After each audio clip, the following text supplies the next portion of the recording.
काला साया। यूं तो बनारस घाट अपनी खूबसूरती के लिए बहुत प्रचलित है, पर घाट के किनारे कई राज लिए बैठे हैं। ये कहानी शुरू होती है बनारस के घाट के पास बने ममता निवास से, जहाँ प्रिया लाल जोड़े में ममता के घर उसकी बहू बनकर आती है।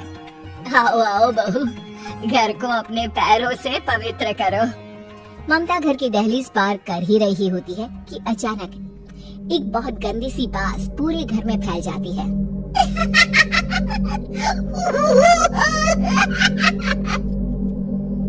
ये बदबू और ये आवाजें, ये कौन हंस रहा है माँ?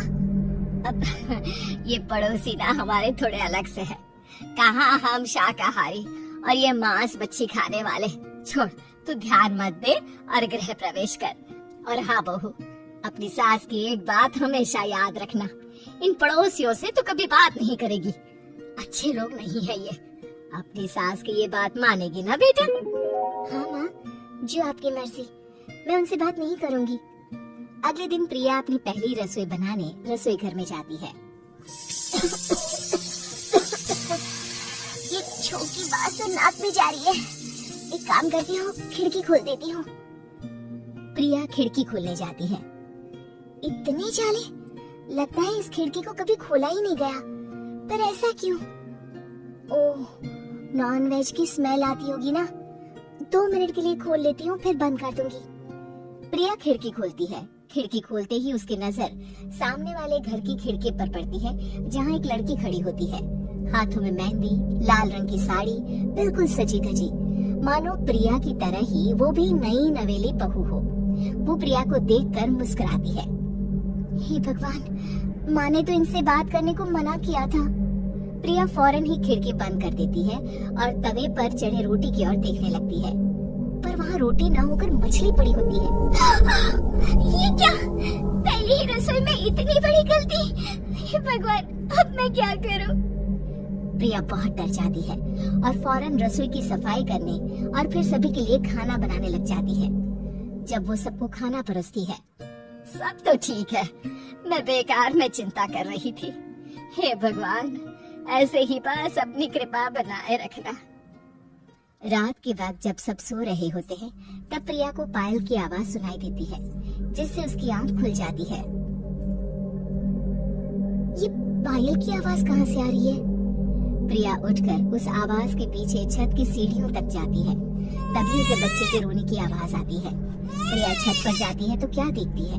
वही लाल साड़ी वाली लड़की अपनी गोद में एक नवजात बच्चे को घुमा घुमा कर सुला रही है। तभी प्रिया की नजर उसके पेट पर पड़ती है। ओह गॉड, ये तो प्रेग्नेंट भी है। सुनिए, बच्चा सो नहीं रहा है क्या? मैं कुछ मदद करूं? नहीं नहीं, आपके घर वालों को अच्छा नहीं लगेगा, मैं संभाल लूंगी। स्नेहा की गोद से बच्चा हाथ मारकर प्रिया की गोद में आने को छटपटाने लगता है। दोनों घर अगल बगल में बने होने के कारण प्रिया उस बच्चे को गोद में ले लेती है। प्रिया के पास आते ही वो सो जाता है। बच्चे का वो स्पर्श रात भर प्रिया भूल नहीं पाती और अगली सुबह वो छत पर कपड़े सुखा रही होती है। तभी उसे एक औरत इशारा करके बुलाती है। स्नेहा कह रही थी, बाबू तुम्हारी गोद में आते ही सो गया। मैं गौरी, स्नेहा की माँ हूँ। बहू, घर आना, बाबू को खिला भी लेना। शाम को जब घर पर कोई नहीं रहता, बच्चे से मिलने के लिए प्रिया छिपकर अपनी पड़ोसन के घर चली जाती है और कुछ देर बच्चे को खिलाकर वापस लौट आती है। इसके कुछ दिन बाद ही प्रिया को पता चलता है कि वो माँ बनने वाली है। ममता की खुशी का ठिकाना नहीं रहता।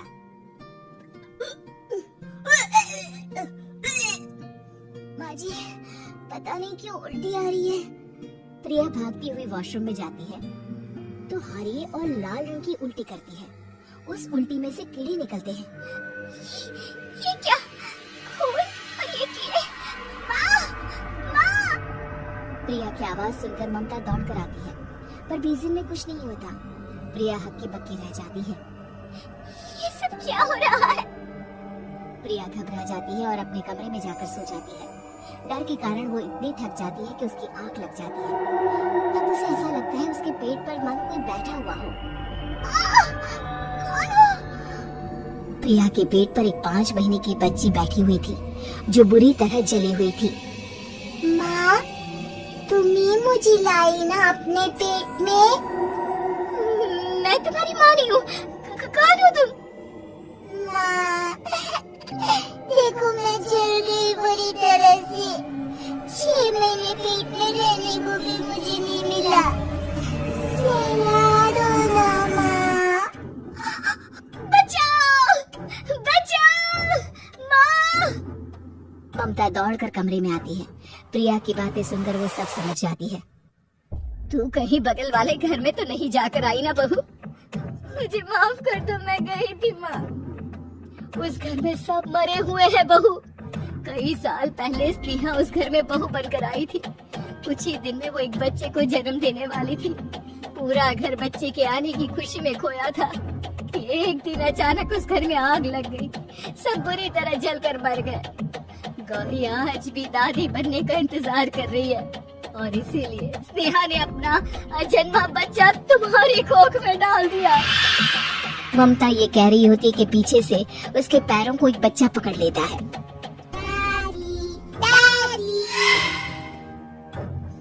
माँ, स्नेहा की गोद में यही बच्चा था। ये बच्चा कौन है फिर? तेरी मौत। तेरी भी दादी। जिस चीज का ममता को डर था वही हो गया।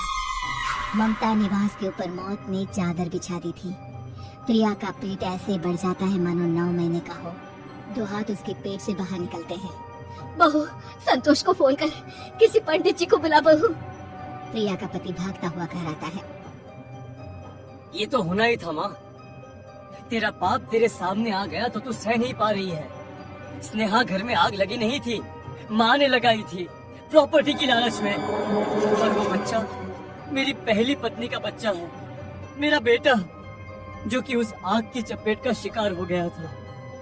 मैंने तुमसे ये सब माँ के कहने पर छुपाया था। मुझे माफ कर दो प्रिया। तुम अगर चाहो तो यहाँ से जा सकती हो। मैं तुम्हें किसी भी बंधन में रखना नहीं चाहता। मेरी शादी हुई है आपसे, मैं आपको छोड़ नहीं सकती, पर उससे पहले हमें स्नेहा, उसकी माँ और बच्चे की आत्मा की शांति करवानी होगी। संतोष और ममता गौरी के घर जाते हैं। अंदर सब कुछ जला हुआ होता है। जमीन पर जली हुई लाशें बिखरी हुई थी। ममता रो रो कर अपनी करने की माफी गौरी से मांगती है। प्रिया स्नेहा के घर वालों का अंतिम संस्कार करवा देती है और ममता निवास फिर से आत्माओं के साए से मुक्त हो जाता है।